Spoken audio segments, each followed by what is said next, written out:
गीता जिसको देवी संपदा और आसुरी संपदा कह करके पुकारे हैं, उसी बिरदी को कबीर साहब ने अपने पदों में रमजनिया और धनिया कह करके पुकारा। लेकिन दुर्भाग्य है कि कबीर साहब को बदनाम करने के लिए लोगों ने जबरदस्ती कबीर साहब के माथे पर एक एक नहीं, दो दो नहीं, तीन तीन पत्नियां थोप डाला। हाँ, तीन पत्नियां। वैसे तो एक तो पहले से आम प्रचलन में पंडितों ने प्रचलित करवा दिया था कि कबीर साहब की पत्नी का नाम लोई है। लोई तो पहले से पत्नी बनी हुई थी ही। जब राम कुमार वर्मा जी संत कबीर पुस्तक लिखे तो बहुत बड़े विद्वान थे। आपके मध्य प्रदेश छत्तीसगढ़ जिस समय एक थे 2000 ईस्वी से पहले, तो उस समय राम कुमार वर्मा मध्य प्रदेश के ही हिस्सा थे, तो आप ही लोग का हिस्सेदार है ना। अब मध्य प्रदेश अलग हो गया, छत्तीसगढ़ अलग हो गया, तो अब अलग है, लेकिन पहले तो एक ही थे। तो इसी धरातल के वो बहुत सुंदर कबीर साहब पर जो उन्होंने पुस्तक लिखी, कबीर साहब पर जो उन्होंने शोध किया, वो शोध उनका बहुत ही महत्वपूर्ण है साहित्य जगत, अच्छा चिंतन दिया है।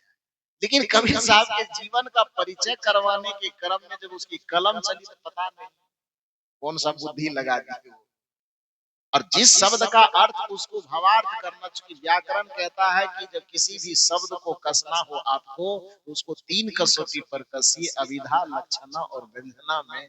लेकिन रामकुमार वर्मा जी जैसे इतने बड़े विद्वान आदमी कैसे चूक कर गए, और बड़े लोग जब चूक करते हैं ना, तो फिर उसका जो असर है वो बहुत ज्यादा दिन तक दिखता है।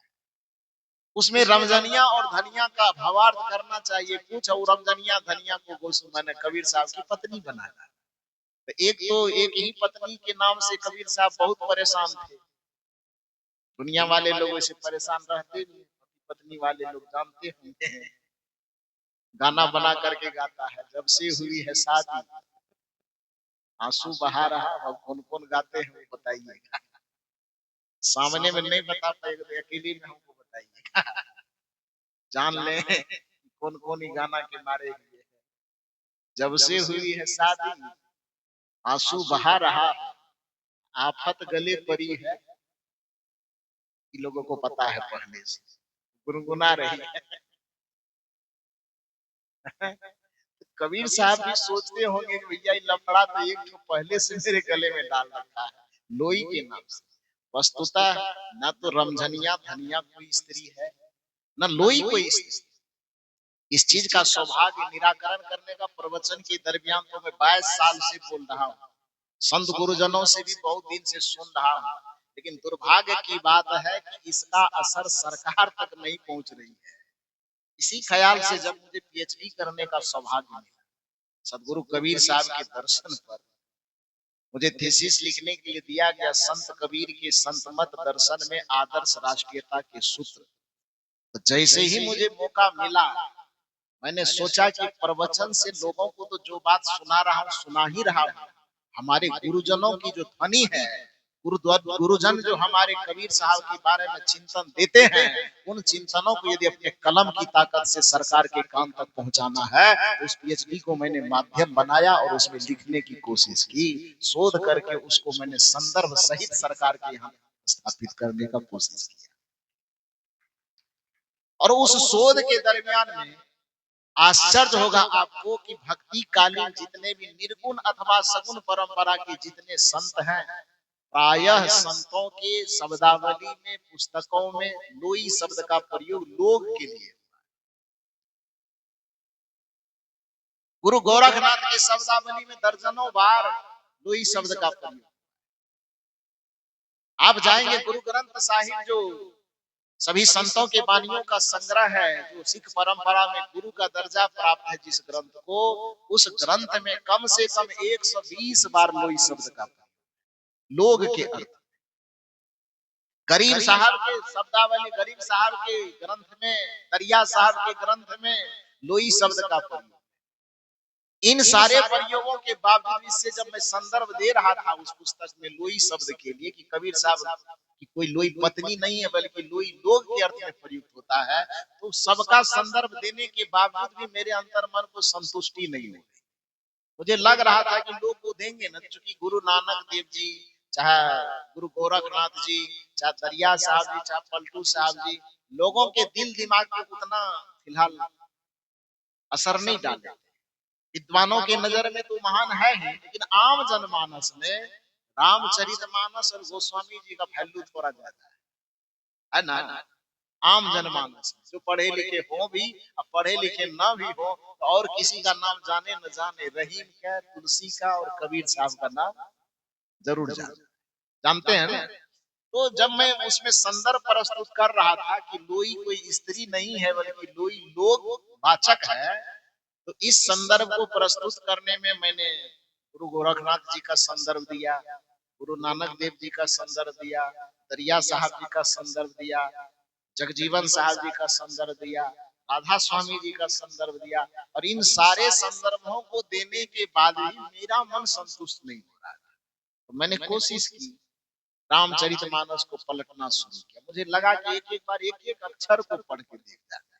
इतना दिन तो रामचरितमानस बस पढ़ते जाते थे, दोहा चौपाई सोरठा, लेकिन आज जो रामचरितमानस में अपने हाथ में लिया था, केवल एक लक्ष्य था कि पूरे रामचरितमानस में मुझे कहीं लोई शब्द खोजना है, और सदगुरु की कृपा ऐसी हुई कि मुझे लोई शब्द मिल गया।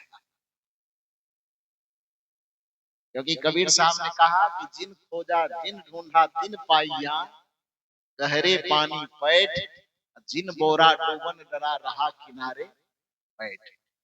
तो बड़े अच्छी मनसा के साथ में खोज में निकला था, तो मिला। कहाँ मिला? रामचरितमानस में जिस समय राजा दशरथ के घर में राम जी का आगमन होने वाला है, क्योंकि चौथी अवस्था में दशरथ जी को संतान प्राप्ति का लाभ मिलने वाला है, जहां पर पूरी निराशा छाई हुई थी जिस अयोध्या में, वहां पर अचानक सूचना आ रही है कि राम जी के घर में चार चार संतान की प्राप्ति होने वाली है। वहां खुशी होगी कि नहीं? पूरी खुशी से एकदम अयोध्या झूम रही है। रामचरितमानस पूरी खुशी से एकदम नगर को सजाया जा रहा है, फूल सजाए जा रहे हैं, गुलाल उड़ाए जा रहे हैं, गुब्बारे सजाए जा रहे हैं। उस स्थिति को देख करके देवता लोगों को भी नहीं रहा गया। देवता लोग भी आकाश से फूल बरसा रहे। हम नहीं देखे थे, गोस्वामी जी देख रहे थे, मुझे नहीं पता आसमान में किस डाल पे बैठ के देवता फूल बरसा रहे थे, गोस्वामी जी जाने, हमसे मत पूछिए। तो आसमान से देवता भी फूल बरसा रहे हैं। ये सारा कार्यक्रम हो रहा है। गोस्वामी जी इन चित्रों का वर्णन करते हुए उसी रामचरितमानस के बाल कांड, जिस समय राम जी का जन्म होने वाला होता है, उस समय में लिखते हैं कि सारी सजावट का वर्णन करते हुए, फूल वर्षा का वर्णन करते हुए, अंत में जाते जाते कहते हैं, सुमन वृष्टि आकाश से होई, ब्रह्मानंद मगन सब लोग। सुमन वृष्टि आकाश से हुई, राम जी के आगमन पर नगरवासी तो खुशी और उमंग में झूम ही रहे हैं, लेकिन देवता भी आसमान से सुमन की वर्षा, पुष्प की वर्षा कर रहे हैं। यह स्थिति देख करके अवध्या के जितने भी नागरिक हैं, जितने लोई हैं, जितने लोग हैं, वो ब्रह्मानंद में मगन हो गया है। सुमन वृष्टि आकाश से होई, ब्रह्मानंद मगन सब लोई। सभी लोग ब्रह्मानंद के रस में मगन हो रहे हैं। जैसे ही ये शब्द मुझे मिला, आप कल्पना कीजिए कि मेरे अंदर क्या हुआ। कोई नहीं था कमरे में, लेकिन फिर भी मैं उछल रहा था खुशी से। और मैंने मन ही मन सवाल किया, कई लोगों से सवाल किया। जैसे मिला, मैं तुरंत अपने जो शोध निदेशक थे उनको फोन लगाया, क्योंकि वो भी हमसे थोड़ा सा कट करके बात। एक प्रोफेसर साहब के नाम लेना थोड़ा ठीक नहीं है, सोशल मीडिया का जमाना है, तो वो कबीर साहब के वाणी पर ज्यादा टिप्पणी करते, हमसे 36 का आंकड़ा रखते थे। बड़ी बहसबाजी करते। तो मुझे लगा कि जैसे वो मिला तो सबसे पहले मैंने उनको फोन लगाया। अब फोन लगा करके मैंने उनसे पूछा कि आप कबीर साहब को लोई के नाम से बड़ा रगड़ते थे। अच्छा, कबीर साहब के साहित्य में लोई शब्द मिला है आपको, तो आप कहते हैं कि लोई कबीर साहब की पत्नी थी। आज हमको गोस्वामी जी के शब्द में लोई शब्द मिला है, उस लोई को गोस्वामी जी का क्या बनाएंगे?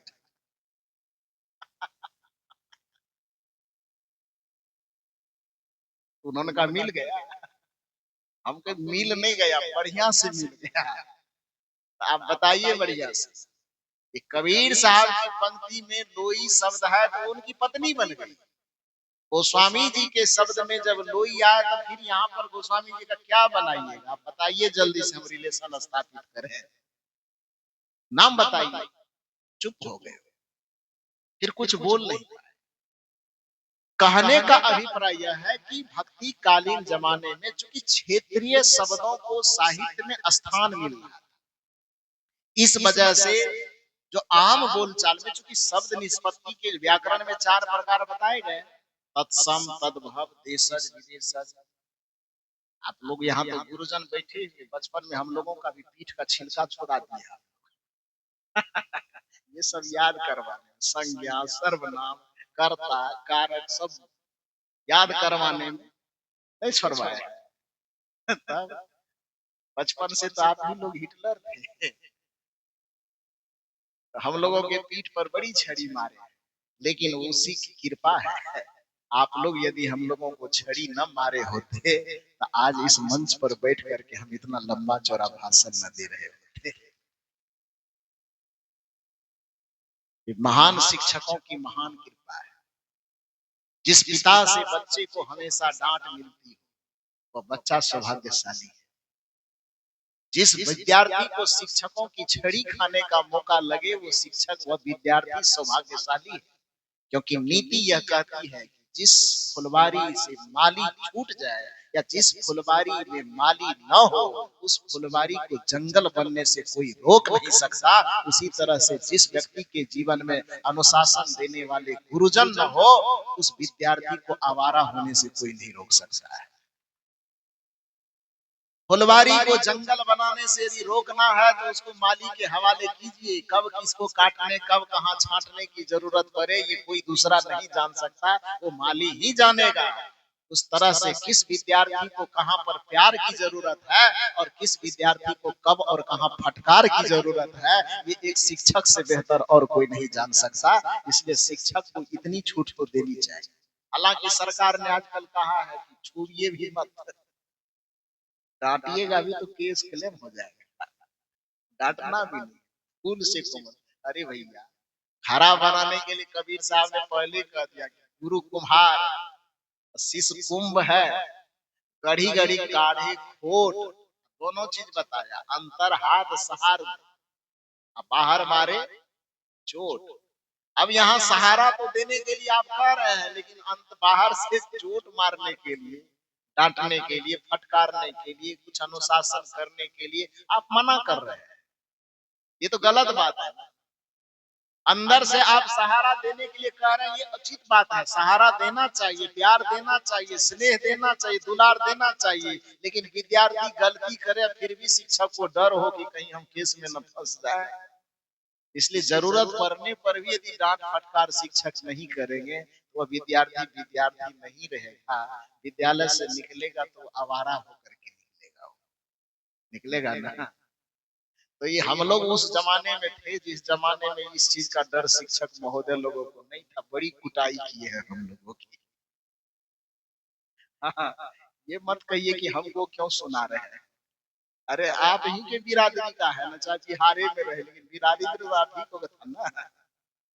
तो आपके बिरादरी की बात आपको नहीं सुनाएंगे तो किनको सुनाएंगे। तो चलिए खैर, जो तो व्याकरण में ये रटवाया गया बचपन में हम लोगों को कि शब्द निर्माण की, जो शब्द उत्पत्ति के दृष्टिकोण से शब्द के 4 प्रकार, तत्सम, तद्भव, देशज, विदेशज। मास्टर साहब याद है कि ना बढ़िया से आपको? अभी छड़ी नहीं लगेगी? नहीं लग सकती, अभी याद है ठीक ठाक से। हो गया समय जी। तो चलिए मैं इसको समेट देता हूँ। मूल रूप से मैं निवेदन यह कर रहा था कि ये देशज शब्द लोई शब्द है। भक्ति काल के चाहे निर्गुण परंपरा चाहे सगुण परंपरा, उसमें लोगों के अर्थ में लोई शब्द का प्रयोग हुआ। लेकिन चालबाज लोगों ने कबीर साहब के नाम पर जबरदस्ती उस लोई को एक स्त्री बना करके कबीर साहब के माथे पे थोप दिया। उससे संतोष नहीं हुआ, रामकुमार वर्मा जी से भूल हुई और उन्होंने रमजनिया और धनिया को भी स्त्री बना डाला, जबकि रमजनिया और धनिया हमारे मन की दो प्रकार की वृत्ति है, जिसको गीता में कहा गया दैवी संपदा और आसुरी संपदा। सद्गुणों का जो साम्राज्य है उसको दैवी संपदा कहा गया, दुर्गुणों और अवगुणों का जो साम्राज्य था उसको आसुरी संपदा कहा गया। क्योंकि सदगुरु कबीर साहब आम जनमानस के संत थे, लोक संत थे, इसलिए उनको लोकनायक कहा जाता था। तो अपने जिस भी भाव की अभिव्यक्ति वो करते थे, जिसको वो शब्द देते थे, जिस भाव को शब्द देते थे, तो वो लोक संत थे, इसलिए लोक भाषा का ही ज्यादा वो प्रयोग करते थे। तो उनको लगा कि संस्कृत के शास्त्रों में दैवी संपदा और असुरी संपदा, हमारा छत्तीसगढ़ के जो ये आम जनमानस कैसे समझेगा देवी संपदा और आसुरी संपदा क्या होता है। बिहार के, यूपी के गांव देहात में रहने वाले निरक्षर लोग जो कभी विद्यालय का मुंह नहीं देखा है, भले वो आसुरी संपदा और देवी संपदा होता क्या है कैसे जानेंगे। कबीर साहब ने कहा रुको, मैं इसको एक नया नाम देता हूँ। जिसको गीता दैवी संपदा कहती है, कबीर साहब उसको रमजनिया कहते हैं। क्यों कहते हैं? क्योंकि कबीर साहब का अपना एक शब्दकोश, अपना एक व्याकरण था। जो बिरती हमें राम में रमावे, उस बिरती को रमजनिया कहते हैं। और जो बिरती हमें संसार के धन दौलत में जाकर के डुबा दे, उसको धनिया कहते हैं। अर्थात जो धन में डुबाने वाली बिरती है वह धनिया, जो राम में रमाने वाली बिरती है वो रमजनिया। जो चपल में रमाने वाली बिरती है उसका नाम धनिया, जो अचल में जमाने वाली बिरती है उसका नाम रमजनिया। ये कबीर साहब। तो यहाँ पर मन के दो बिरती की का वर्णन था, रमजनिया और धनिया के रूप में। यहाँ कलम लेकर के बैठे राम कुमार वर्मा जी, तो उन्होंने रमजनिया और धनिया को स्त्री बना डाला और कबीर साहब से डायरेक्ट जोड़। अब तीन तीन पत्नी हो गई कबीर साहब की। तो कबीर साहब होते तो पूछते क्या हाल चाल है गुरुदेव। कोई बात नहीं। तो कहने का ये मतलब है कि विद्वानों ने कबीर साहब के साथ अन्याय किया। मूल रूप से मैं ये कहना चाहता था, जो बातें अभी चूंकि दूसरा सत्र फिर हम लोगों के बीच में आरंभ होना है, तो ज्यादा लंबा न खींच करके मूल रूप से मैं आपसे निवेदन ये करना चाहता था कि कबीर साहब कहते हैं कि यदि दर्शन को चाहिए, अपने आत्म साक्षात्कार की स्थिति आप चाहते हैं, स्वरूप दर्शन स्वरूप अनुभूति की स्थिति चाहते हैं, तो दो काम कीजिए। दर्पण को चंचलता से मुक्त कीजिए और दर्पण को विकार से मुक्त। और ये दोनों काम आप एक ही व्यक्तित्व से करवा सकते हैं। उस व्यक्तित्व का नाम है संत, उस व्यक्तित्व का नाम है सदगुरु। यदि सदगुरु आपके जीवन में आ जाए, आपका समर्पण सदगुरु के चरणों में एकदम निश्चलता, निर्मलता, निष्कपटता पूर्वक हो जाए, तो यह सदगुरु रूपी जो कारीगर है वह आपके चरित्र में दो चीज ला देंगे। एक तो चरित्र को, दर्पण को निर्विकार कर देंगे, और दूसरा आपके चरित्र की चंचलता को, चरित्र की चपलता को खत्म करके आपके चित्त और चरित्र को अचल बना देंगे। कहीं लोभी बन के धन में न भटको, कहीं मोही बन के तन में न अटको, अचल त्याग कर चपल मन में न हटको, पथिक अटक जाना महामूढ़ता है।